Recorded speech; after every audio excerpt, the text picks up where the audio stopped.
Moving swiftly along to another super exciting industry, our next session is the first discussion of the day, where we're getting into some deep diving conversations around big data, IoT in the space of industry. How is industry changing? Again, consumer technology gets a lot of focus because we can all kind of engage with that quite easily. But it's so important to see how can these advances and disruptors make a difference in the industrial sector. And that's why I'm really, really excited about the next panel, which is called Pure Industrial Disruption. So I'd like to welcome to the stage, please, we have Federico Flores running this session. And if you guys would like to join me on stage, we have Sergio Alvarez from Carto, Vincent Champagne from General Electric, Jose Miguel from Alto Analytics, and Ricardo Martinez from Ecoeconómico. Thanks, guys. Good to have you guys. Thanks for being here. Thank you, Liz. Thank you.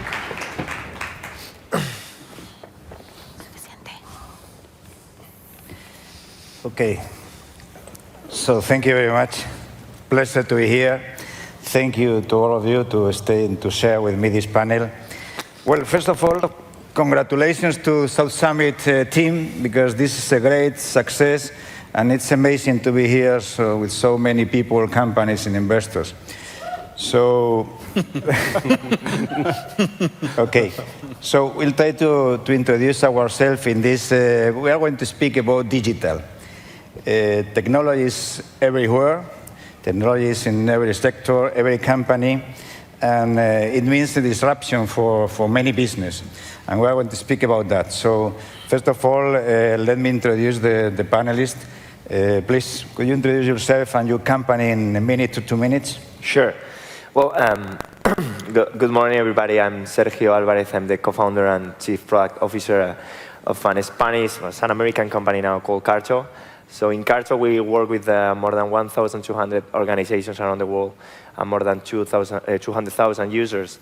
And we help them to discover and predict the insights behind their location data.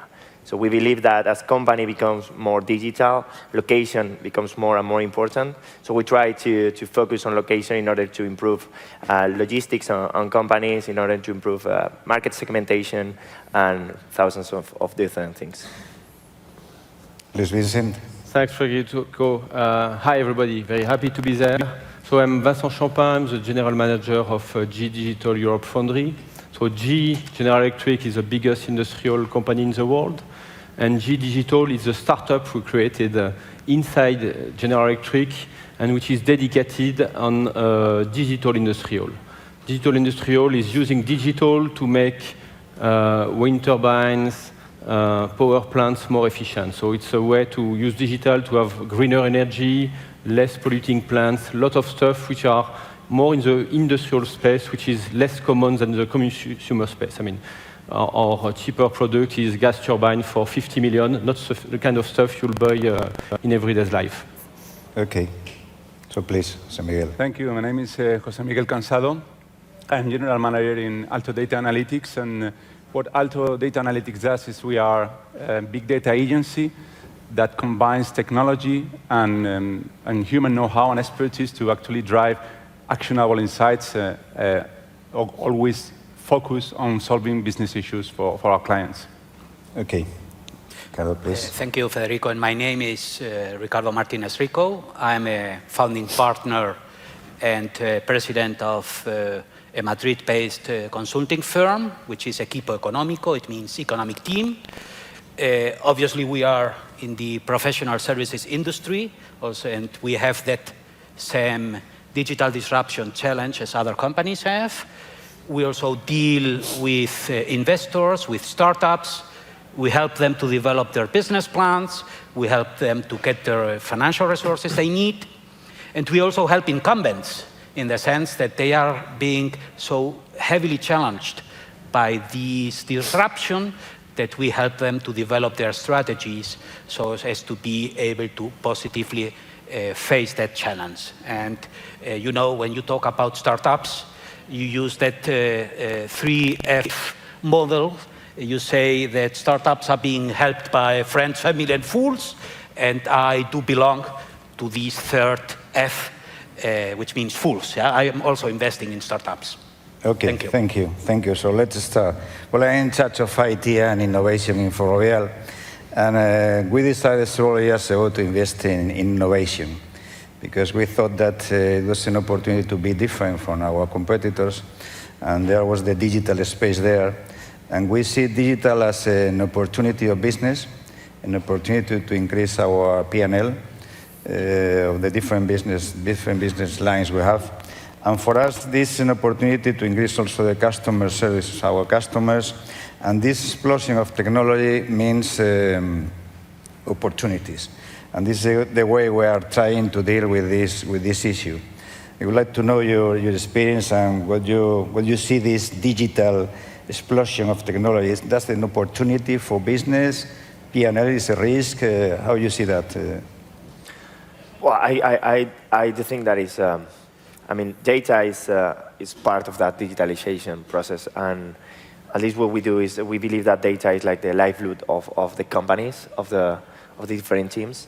So I think it's now a reality, right? I mean, if you don't analyze data and don't work with data as part of that digitalization process, you are completely lost, right? It's the easiest way to get like a competitive advantage against your competitors, of course, but it's also the most optimized way of improving your company, internals of your company. So I do believe that, yeah, I mean, that is indeed happening, and even more on the data side, I would say. I think is where the most interesting things are happening right now. Yeah. Vincent, in GE? So GE was born on a disruption. I mean, we were created 120 years ago. At that time, we just killed the candle with the electric bulb. And if you look at our story, I mean, we were quite good at succeeding in each technology wave. For example, in the 90s, we started moving from films to digital image and healthcare. We were there. What's changing a lot today is two things. First is the cost of hardware. If you take this chip, it can process 150 operations per second. It's connected wireless, and it can connect it to up to 16 machines. 150 million operations per second, that's 4,000 times more power capacity than Apollo 11, the system that put a man on the moon. And you can have this for $2. What does it mean? It means that any improvement that takes data from a machine, that sends it to the cloud to compare with other machines in the world, that compare with all the machines that have ever existed in the history of humanity, at least the one present on the cloud. And if any calculation that use this and that gets a revenue that is more than €2, with this kind of stuff, you will make money. So that opens a lot of opportunity. The other part is development of data. On healthcare, 20 years ago, the data you had was 5 kilobytes, just the transcript of your discussion with your doctor. Today is 200 gigabytes. That's your genome if you want to put it in a file. And it's a multiplication by 40 million in 20 years. 40 million means that if 20 years ago you had one sheet of paper of information, 40 million this is a stack of paper which is as high as Mont Blanc. Yeah. Huge. And it opened a lot of opportunity, and the trick now is finding the needle of value into the stack of data. And for this, we're recruiting data scientists, developers, designers here in Europe, and we think there are lots of opportunity because it's economically wise, it's a market which is probably twice as big as the consumer internet, and you have much, much less people working in this space. So huge opportunities for us, huge opportunities for all the young people that want to work in this sector and all the startups that want to work on digital industrial. Samuel, well, absolutely, and I think that, as Vincent said, the amount of data that now can be generated, and that is generated in the industrial domain and in many domains, because at the end, digitalization has blown everything to bits, right? Now everything is digital. You can have, you have an unprecedented amount of data. So now the challenge, as Vincent said, is to find that needle in the haystack, is to separate the signal from the noise. Is how you make sense out of those huge volumes of data.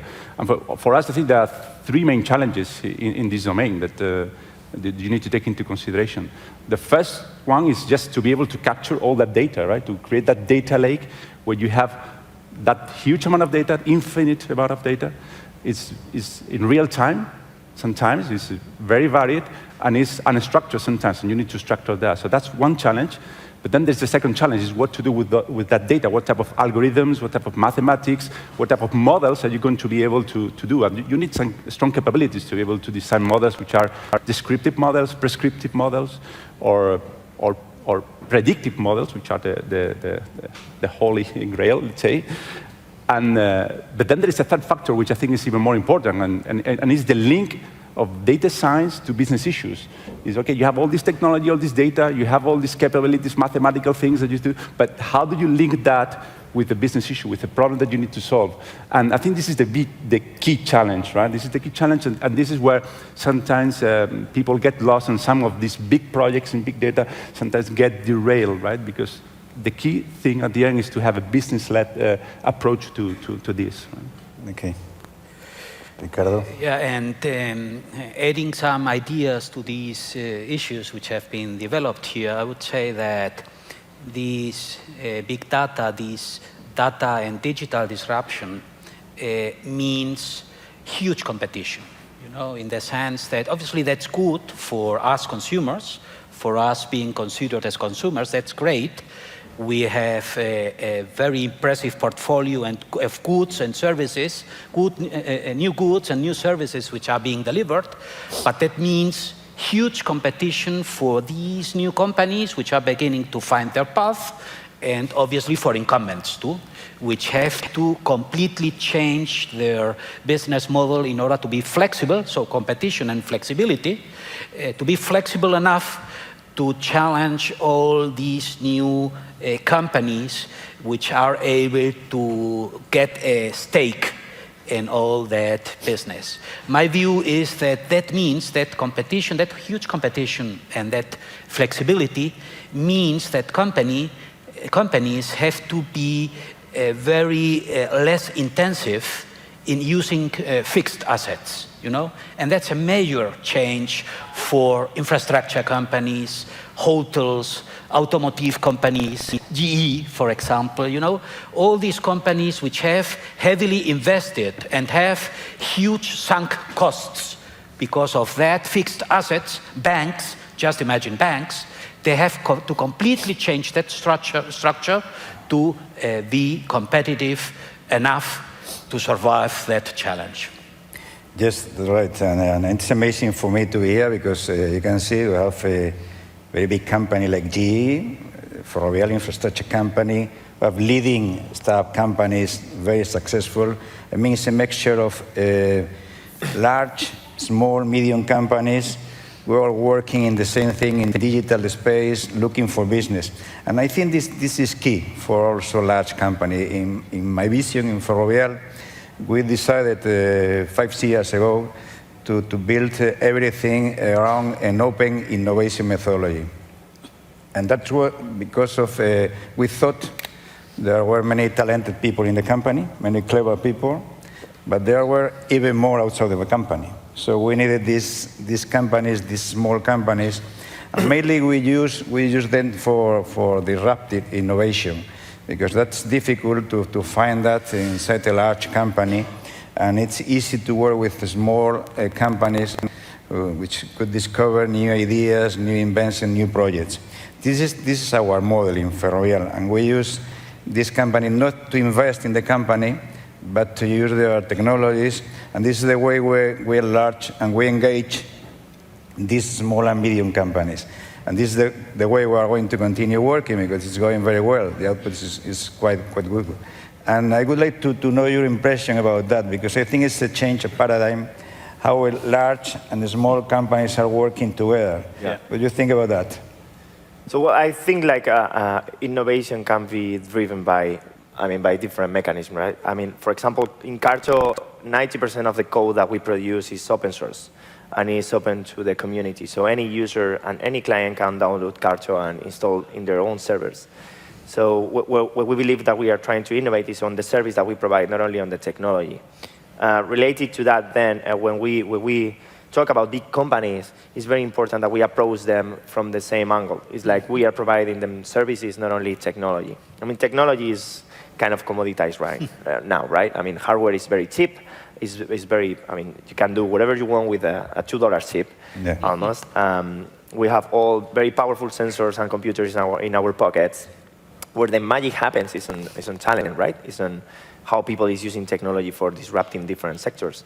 And I think like big corporations approaching to startups or to individuals that are trying to put something is key on this, right? I mean, the intelligence about the business is on the big companies. The most interesting data sources is also in big companies most of the time. And it's very, very important for us to be able to work on case studies and successful stories of how to apply our technology, our service to big companies, right?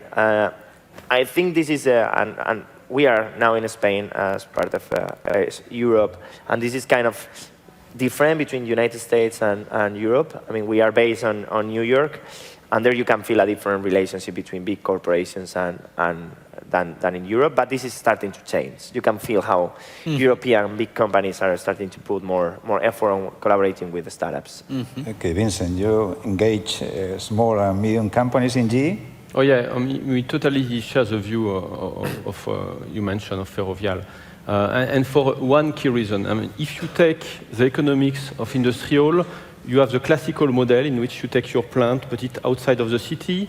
You take your research engineer, they are close to your plant, security barrier around here, and they only talk to your own engineer. And that's very adapted, for example, if you want to make the best airplane engine, because you have few companies in the world, and you won't have a Uber guy coming to Lufthansa or Air France and telling them, okay, just scrap your airplane engine, use mine. It won't happen. For the digital, it's very different because it's about finding the needle of value into the stack of data. And for this, you'll never be smarter than a powerful ecosystem. The game there is very different, it's totally opposite.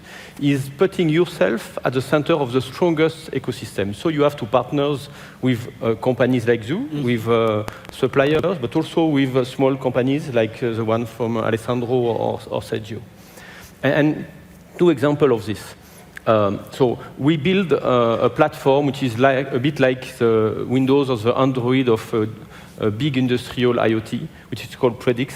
And in this Predix, you have an app store, meaning that if a small company or even an individual developer develop a very powerful analytic in it, he can just put it on the App Store, and maybe tomorrow a company from Hong Kong will buy it, meaning that instantaneously he can go from being a guy alone in his home to someone having a network reaching global markets. And that's really where, I mean, big companies have a reach that usually startups don't have, but in very specific domain, you can have a guy who might be great engineer from an electrical company that developed his software, or a startup which was specialized on specific analytics, and together we're much more stronger than trying to do everything. Then the key strategic question is knowing where you want to be the best, where you don't think you will be the best, and to play where you have to play. And GE have been quite good at this, with of course some mistakes. And for example, in the development part, we don't want to be a system integrator. So most of the development will be done externally. In the industrial data science, we want the best industrial data scientists from Spain, from Germany, from France, inside GE. And we have the biggest and best pool of industrial data scientists, because we think that's really something that is key, and for which you need a very large scope to be the best. Yeah, thank you. Yeah, I think that in this area of disruptive innovation, it's very clear that large companies, large corporations have the biggest problems because they do the biggest things, right? They have the biggest amount of data, they have the biggest amount of business activity, but on the other side, it's very difficult to be disruptive within a large organization because, of course, there is a lot of status quo to do, and many times the disruption is sometimes cannibalizing your own business, right? So it's very wise to all these approaches that you mentioned of open innovation, of even when IBM many years ago developed the PC, it was a disruption for them, and they did it with a separate team, totally separated team, right? So it's clear that disruptive innovation is led by the startup ecosystem. The smallest companies have a different approach, have less status quo to protect. Let's say that they can do things from scratch. In the big data space, I think one interesting thing is that, as I mentioned before, you have big data projects which can be business-led or IT-led, right? Typically, in the old days of 10 years ago, let's say, this would be IT-led. Let's say you would say, well, it's the IT department, this is an IT thing, right? But nowadays, innovation is going at such a fast pace that IT, they have to deal with all these legacy systems, security, and so on, and that sometimes they're not driving innovation anymore, or they find it difficult, right? And they need to have these external companies to do this with this business-centric approach. Just to give one example, in big data, the typical way you would do a project like that, data mining, data warehouses, this were a system many years ago, right? The way you did this project, you would do a design by committee, you would invite a lot of people, you would have one of these big consultants to actually put a specification, a phase, then a development phase, a testing phase, all that to find that after 2 years of development, the thing doesn't work, right? Or nobody uses it. Today, that's going at a totally different pace, right? You have agile system, you have design thinking, you no more design by committee. You actually develop things from scratch, and you take this design thinking approach, and then you develop it as a live system. You no longer have this thing of, I give you the system, I commission it, and then we go to maintenance. Yeah. That doesn't work anymore, right? All these things are changing, and all these things driven by very much by smaller companies that can do that, but it's very wise because the big problems are in large companies, and then you can have this mix of having the smaller companies, more agile, faster, applying solutions to large corporations. So, Ricardo, thank you, Federico. I just wanted to add that what we see is that there are different approaches being made by these huge multinationals or by medium-sized companies, but most of them try to combine an approach of hiring talented people, so as to having these people in their own organizations, but they also want to see what's happening around their companies, and they have to keep an eye on what's happening on all these type of new companies which are so aggressive, so flexible, and so competitive. Sometimes they inclusively decide to buy some of these companies, or to partner, as we also see some huge companies are doing. Buying small companies, buying niche companies, partnering with them.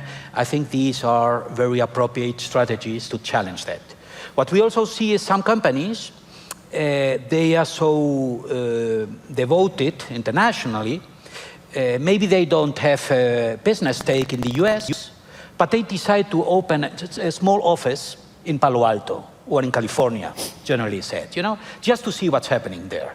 Yeah, they know they don't want to be actively involved in business in the US, but obviously they have to see what's happening there. So they just open an office and see what's happening. In case they see something which is very interesting for the business model, they also buy these type of companies. So what they have to do is obviously being very much acting and seeing what's happening in their competitive markets and acting strategically.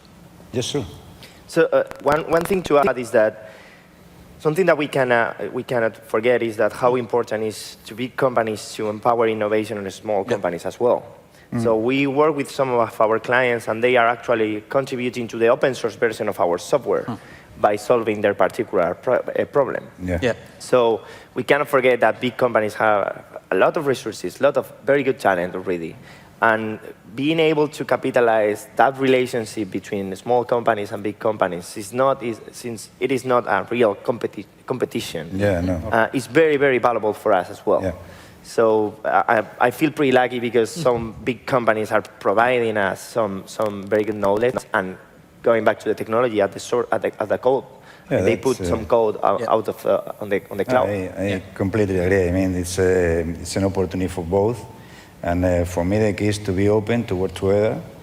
And, talent management maybe is the most critical concern to manage in these coming years. No? And let's speak about the future. For that, future in digital, I don't know what does it mean, 1 year, 2 years, 3 years, but anyway, future.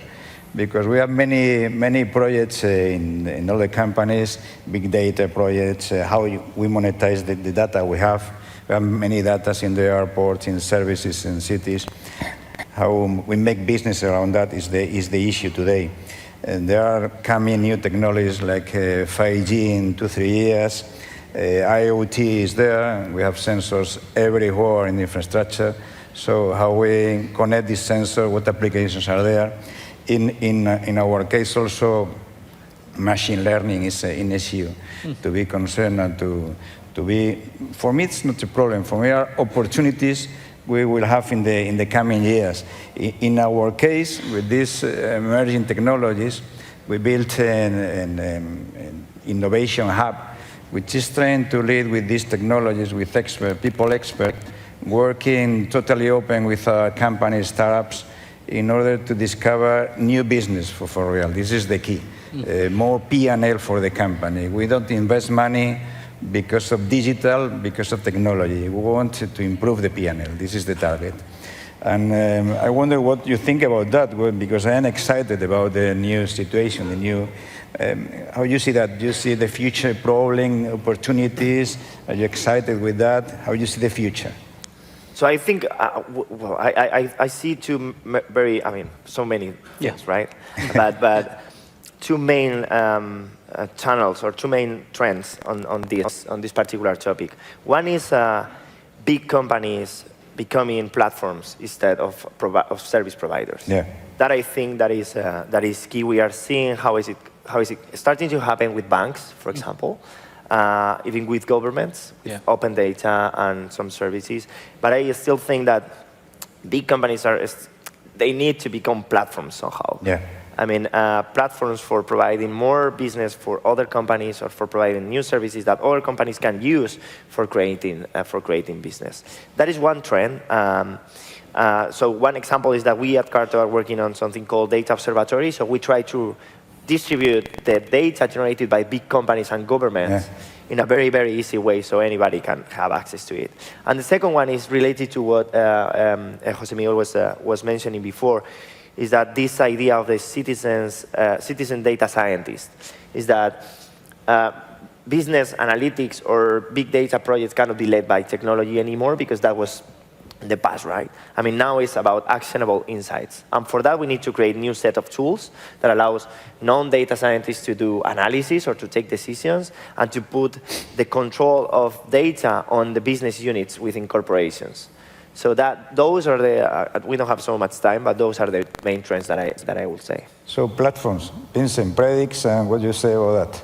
Yeah, The future, I mean. Future, maybe three main things. First, development of connected devices. So next year, you'll have more connected devices in the world than you have humans, so 8 billion. That will keep increasing.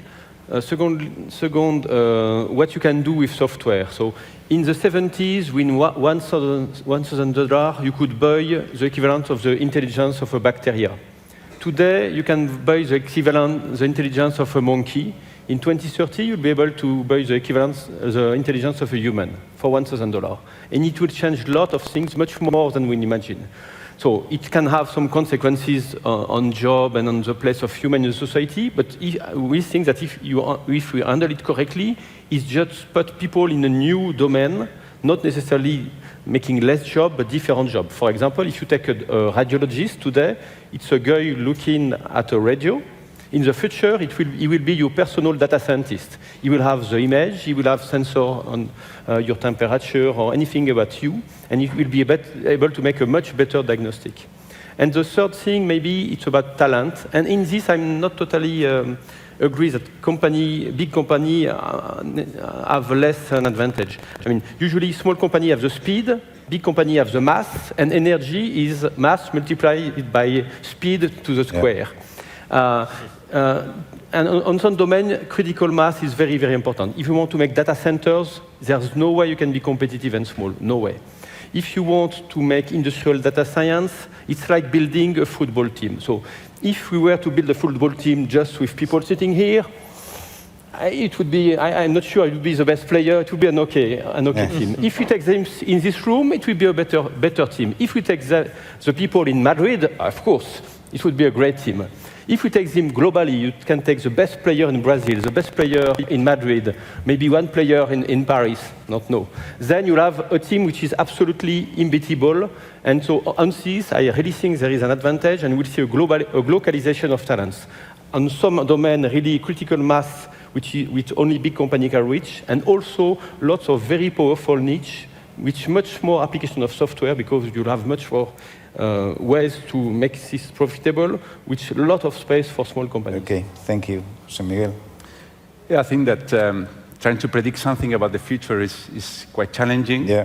And I think that the only thing that for sure we can predict is that change, there will be a lot of change. Yes. Change is the only constant, let's say. I think we're going to have, for sure, more and more data. And that's something that we can also predict. The amount of data will be growing.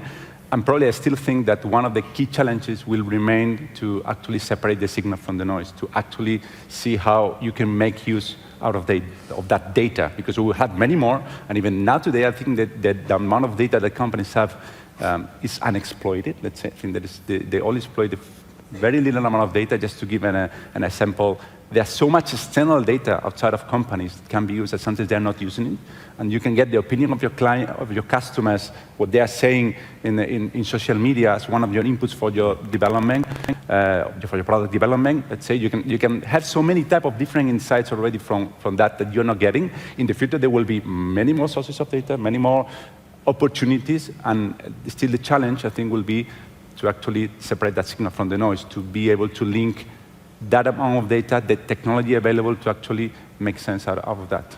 Okay, Ricardo. Some two additional ideas to these issues which have been mentioned here. First one, I see a major challenge in the regulatory issues. You know, in a survey which has been developed by GE after the event you organized in Paris, Vincent, GE has partnered with a digital media, which is Politico.com, a very influential one, and they have organized a survey just to ask people, and I've been asked to, what the major challenge will be. Yeah? And the issue related to fintech, which was the first sector which has been analyzed by your survey, is regulatory issues. How to manage that trade-off between competition, confidence, incumbents, and startups. Yeah? How to manage all that issue. Incumbents being challenged by the national banks to raise capital, while they are being challenged by incumbents in the most profitable business units, you know, and how to do that. So regulatory issues. And second issue, education, you know, and this is something you have in a way mentioned. You know, how to organize the match between all these needs the industry has to develop all these new products, all this digital economy, how to match that with the education we and our kids and our children are getting, so as to be, let's say, employable, yeah, in the sense that you need all these people to have the talent, to have the skills, so as to be able to match all these labor needs the industry will have. And just to finish and to share it with the audience, we are so committed to that issue that next week we are bringing here to Madrid, to the foundation you know very well, Federico, to the Rafael Foundation. We have partnered with the Harvard Business School, and we will have here Sunil Gupta, one of the best professors, analyzing and studying strategies, developing digital disruption. And you know, the speech he will deliver next week, as I've said here in Madrid, is leading in a digital disruption age. You know, that's the issue we are dealing with. We are invited. Obviously, that's why I'm saying it here. Okay. Obviously. But that's something which means how committed here in Spain we are also with that Thank issue. you. So, amazing future, changing environment, large and small companies working together, open environment. many talented management issues, many people around this business, many opportunities for new business, a lot of data around the business, a lot of sensors, a lot of hardware, software. So it's an amazing future and changing environment that means opportunities for big companies and medium companies and small companies. I think you have two options to adapt your company in order to look for new business or maybe to disappear, I don't know when, but in several years. But it's a new environment, you have to adapt to that. So, South Summit, thank you very much to all the speakers in this panel. I think it was a great panel, for me very interesting, and thank you very much for sharing with me this table, and of course, thank you to the audience. Thank you very much. Thank you. Thank you. Thanks. Thank you. Thank you.